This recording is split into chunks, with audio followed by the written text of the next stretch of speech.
Israel's unbelief. Romans chapter 9, verse 30 through 33. What does this all mean? Even though the Gentiles were not trying to follow God's standards, they were made right with God, and it was by faith that this took place. But the people of Israel who tried so hard to get right with God by keeping the law never succeeded. Why not? Because they were trying to get right with God by keeping the law, instead of trusting in Him. They stumbled over the great rock in their path. God warned them of this in the Scriptures when He said, I am placing a stone in Jerusalem that makes people stumble, a rock that makes them fall. But anyone who trusts in Him will never be disgraced. Sometimes we are like these people, trying to get right with God by keeping His laws. We may think that attending church, doing church work, giving offerings, and being nice will be enough. After all, we've played by the rules, haven't we? But Paul's words sting. This approach never succeeds.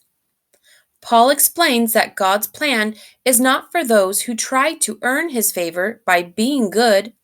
It is for those who realize that they can never be good enough and so must depend on Christ. We can be saved only by putting our faith in what Jesus Christ has done. If we do that, we will never be disappointed. The Jews had a worthy goal, to honor God, but they tried to achieve it the wrong way, by rigid and painstaking obedience to the law. Thus, some of them became more dedicated to the law than to God.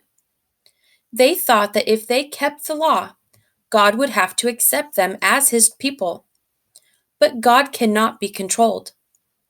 The Jews did not see that their scriptures, the Old Testament, taught that salvation depends on faith, not on human effort.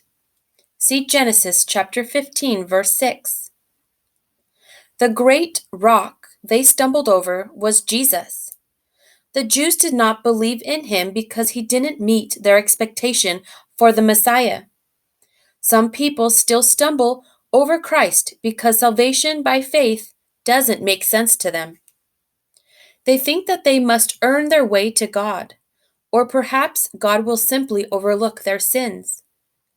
Others stumble over Christ because His values are the opposite of the world's. He asks for humility, and many are unwilling to humble themselves before Him. He requires obedience, and many refuse to put their wills at His disposal. Have you stumbled over this rock, or have you chosen to build your life on it?